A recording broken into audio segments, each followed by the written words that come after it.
That's just insanity. There is just so much information over just the past 24 hours alone, let alone 48. It has been absolute insanity in regards to all things gameplay related for Mortal Kombat 1, as well as confirmations, interviews, gameplay videos, all sorts of things. And I'm going to try and get you all caught up on all things Mortal Kombat 1 right here in this video, so you don't have to go search it and figure out what's going on. Now, before I do that, I would greatly appreciate it if you would like this video. It helps me out a ton, as well as subscribe. You do not want to miss any of the content I've been putting out in regards to Mortal Kombat or Mortal Kombat 1. We've been doing this for over 8 years now. We do Mortal Kombat podcasts, Mortal Kombat live streams, and videos just like this. We try to have fun here and interact with the community. We got a Discord. It's in our description. Feel free to join that and follow me on Twitter at NetherKast on Twitter. Let's get to all the content we have to recap and get you all up to speed. All right, this video is going to be a little bit different from my normal videos, where I try to have more of a conversation with you. It's more casual and fun and just laid back, and we're just discussing things essentially. Instead, in this one, it's going to be a bit more rapid fire up front, since there's so much information to cover all over the place. Then I'll give some opinions and thoughts at the end. So first up, Ed Boon has confirmed there is no crypt this time. Instead, they will have a different method or system to unlock things in. People have speculated for a long time that perhaps we will get a conquest-like mode of sorts, so maybe that's what we'll see featuring unlocks. We're not sure quite yet. There will be around 15 to 20 cameos in the game at launch, with more added through DLC. So far, the cameos we know of are Sonya, Kano, Jack, Stryker, Kung Lao, Sub-Zero, Goro, and Scorpion. Some cameos will be used for more combos, while others will be used for pressure, zoning, or wake-ups, etc. Sonya, for example, is stated to be an amazing cameo option for combos, like the combo queen. Cameos can be hit, and they share a life bar with the player character, so if they are hit, it takes health away from your bar. Some cameo moves you can still move around during their action, others keep you stationary. Speaking of cameos, there will be no classic 1 versus 1 option in the game. I know, it's a little bit controversial. You have to play with the cameos. They are so built into the system that they have decided to go all in with them. Your front throw is a cameo throw. Your fatal blow includes your cameo. Your breaker is done by the cameo. They are there for the intros, they're there for the win poses, and even have their own fatality, which we've seen are their classic fatalities. Like with Jax, we see him grow big and do his classic stomp, a fun little fatality for Mortal Kombat 3. And then with Sonya, we see her classic Kiss of Death. I mentioned your cameo acts as your forward throw. If they are not available, however, your forward throw acts as a push like Tekken, so it's a lot more simplified. Crushing blows from Mortal Kombat 11 will not be returning, but brutalities and fatal blows will be. Fatal blows now have a startup flash, so they can't easily be thrown out and unreactable like they were in Mortal Kombat 11. Stage interactables for Mortal Kombat X and 11 will also not be returning, so that's kind of crazy to see. Breakaways from Mortal Kombat 11 will also not be returning. Instead, they are bringing back breakers. Breakers will take all 3 bars of your meter and will require your cameo to be available, so the cost is much higher to stop your opponent's big combos, so you gotta use your meter and cameo wisely. Flawless blocks return from Mortal Kombat 11, but this time they just negate chip damage. Even further, when you are in danger or in last stand, meaning you're on your last bit of life, your last bar of meter acts as your last stand in regards to chip, so you have to have at least that 1 bar of meter. There is also a new mechanic called up block, which is used as an anti-air to counter jump-ins. Right as your opponent is jumping in on you, if you are blocking, you can press up, and if you time it right, it's a short window. You will anti-air your opponent and open them up for a combo. This is pretty crazy. So anti-air jabs, which has always been a bit more of like a more advanced technique in Mortal Kombat, it looks like our up block in this case is going to really open that up. Combos in general in this game are said to be much more free-flowing and creative. Pros who have gotten time with it have suggested it feels like a spiritual successor to Mortal Kombat 9, with elements of Mortal Kombat X and 11 sprinkled in. Big combo potential. This includes meterless launchers, which means you no longer have to spend meter to launch your opponent into the air for a combo. That is going to be so crazy, and it's a return to form to like Mortal Kombat X and Mortal Kombat 9. Speaking of air and combos, this game features an air combo system that allows you to continue your combo in the air. Some characters are more tailor-made for it, and some have more opportunities to do this than others. So everyone will be able to do it, but some will actually have several strings and options in the air where others will be more ground-based. And on the subject of ground-based, teabagging will now be more risky, as if you drop 4 bags or more in quick succession, your character will taunt, leaving you open to get hit. So if you're gonna be one of those people online that drops several bags and teabags and goes crazy just to, be a nuisance online, you're gonna leave yourself open for a combo. We have learned and confirmed that Sub-Zero is Bihan in this game through intro dialogue name drops. Jade is also name dropped in Katana's intros, referred to as Countess Jade, but this does not confirm her as playable or in the game, as intros in the past have featured names of characters not otherwise included. Kuao Yang's name also comes up, but we don't know if he's in the game or not, as the character isn't directly addressed like Bihan is when Liu Kang is talking to Sub-Zero, for example. Other characters that we do see Sindel in the background of the Adinia stage, or what we assume is Adinia, sitting on a throne with Melina by her side. We don't know if she's going to be playable, an NPC, what does this mean? But she is there in the stage, so that's kind of cool. And then what we've learned in terms of how characters play, Liu Kang's gameplay seems to be the easiest to pick up for beginners, which he typically is in most of the games. Whereas someone like Kenshi is much more difficult and complex. In fact, Kenshi is said to be Mortal Kombat's first attempt at a puppet-like character. This is because he can summon his spirit ghost, which you control, while also controlling Kenshi at the same time. So this can be a bit tricky to pull off effectively, of course.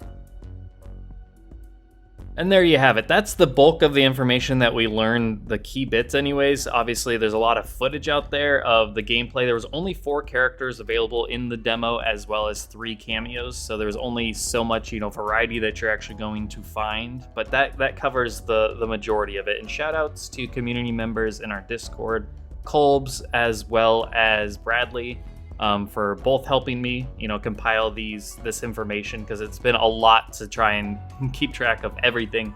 It's been absolutely insane, so I appreciate that greatly, as well as others that were chiming in along the process. But yeah, as far as my thoughts on everything, just if you're curious just where I'm feeling on things, I am absolutely so excited. I feel like every bit of information in terms of like gameplay and the roster thus far, and just the art design, I am beyond excited. I don't know that I could be any more excited other than if Tag Team was, announced or something, because Tag Team, I've been asking for that. But just like the information we got, to hear that this game plays so similar to it's the Mortal Kombat 9 successor that we've been waiting for. MKX was so different than Mortal Kombat 9, and then Mortal Kombat 11 was completely different from both of them. I feel like out of the 3, if I could choose one game to really make this one the most like, it would have been Mortal Kombat 9. I feel like that was just such a great feeling game.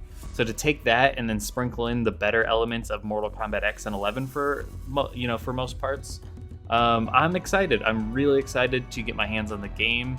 It looks like a ton of fun, and the combo potential, having it be open and, as Maximilian would say, loose, and where you spend 30 minutes with a character and you don't feel like you've already learned everything about what their options are, and what their combo options are and what the best things to use.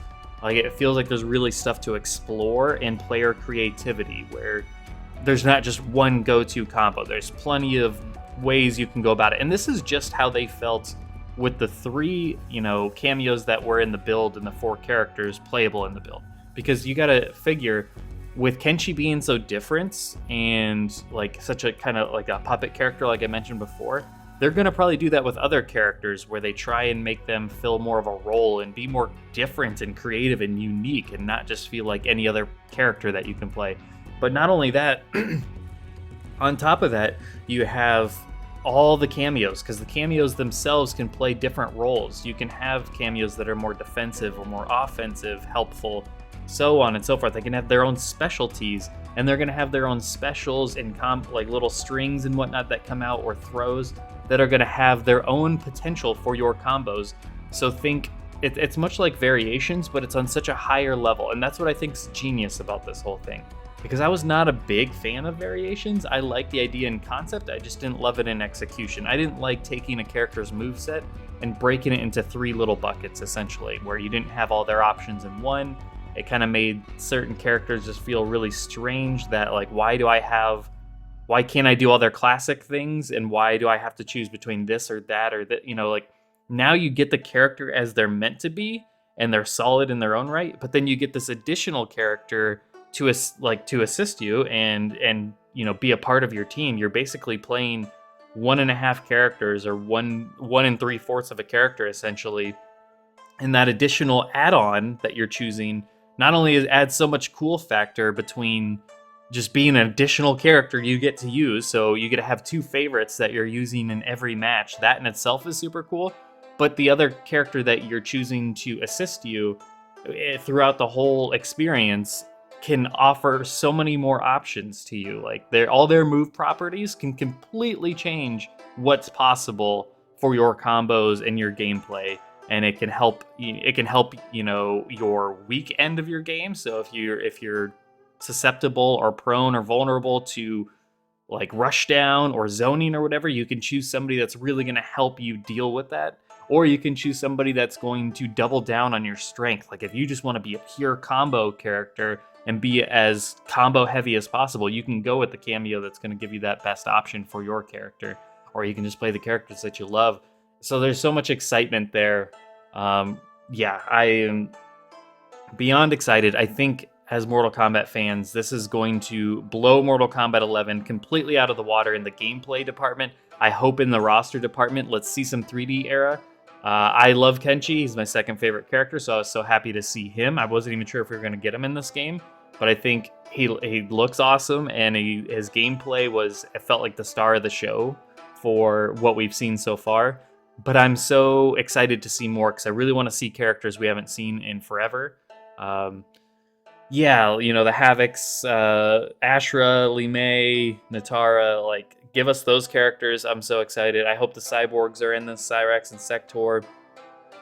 And I'm hoping that there's certain characters I like on both sides. I want to see playable characters that I love, but I also want to see cameos that I love, because those are the characters we're going to be using. So my thoughts on, I know not everybody likes that their 1v1 classic mode's not going to be a part of this. I know that really bums some people out, but my thoughts on that are just, like, with variations, like especially the custom variations in Mortal Kombat 11 or even Injustice 2 custom moves, those were not tournament standard or competitive standard. So then a lot of like the competitive scene just dropped it. And if you're a part of a community that's like includes those people, then it almost feels like those are just like side gimmicks, that the game isn't really balanced around them, so people don't want to use them as much. Or even in Mortal Kombat 9, tag wasn't the main feature, it was just a side feature. And look at what Ed Boon is still saying, referring back to the data from Mortal Kombat 9 for why they haven't brought tag back, is saying that it didn't get played enough. Well, if you design the entire game around these cameos and implement them so ingrained into the actual gameplay, and that they're there to be the primary feature, then there's no way that it's going to like feel lesser than, if we had 1v1 and people just flock to that because that's what's familiar to them, that's what they're comfortable with, they don't want to give the cameo system a try, then the cameo system could fall on its face. It's also just resources, like they're really pouring everything into these cameos to make them feel special and unique. They have alternate attires and all the options that I mentioned, like they're so ingrained throughout your gameplay. They don't just show up and do a move. They're part of the fatal blow and so on and so forth. Like they wouldn't have gotten all that attention if there was an option to just do 1v1. If this was just a side mode, one option of gameplay, they would not have been like this. They would have been more like the tower assist that we've seen in the past. So I think it's a good thing. Let's go all in. It's just one game. If it's great, then they'll continue to use it going forward. If it's not great, then they'll probably pull back and say, look, this cameo thing isn't worth it. Plus, you know, if the feedback is that people don't love it, then maybe they'll change course throughout the games, you know, as we go from launch through DLC and adjustments. Maybe they'll accommodate for the 1v1 folk if they don't like it. But I think it's just so ingrained into the game, I think that would be difficult. It would require more resources, the fatal blows would have to be changed, the way the throws work, the balance of the game entirely, the way the combos are, and they're intended to be there. So that's a lot of resources put into these things. And then, yeah, so I'm excited for it. The gameplay, it's crazy. I like the classic fatals for the characters. But yeah, let me know what you all think in the comments below. Did I miss anything major that you learned that I didn't cover for some reason? Like I said, there's so much information that dropped, but it's all over the place. Like the information's like a little bit over here, a little bit over here. So if you notice, I was kind of all over the place in terms of how I structured this. It's because the information was crazy. But let me know what you think in the comments below. I'm curious to know how you all feel based on what we learned. What are you excited about? What pros, cons, you know, excitement level? Are you more excited now that we've gotten a little bit more information, that we've heard people's hands-on? You know, people that are really big Mortal Kombat fans and pro players that play, you know, are super in tune with like how the game actually plays, that weren't so positive on MK11, loving this. So I'm curious what you all think. So let me know. Once again, like the video as well as subscribe, because you don't want to miss any of the content we're putting out, and I will see you all very soon.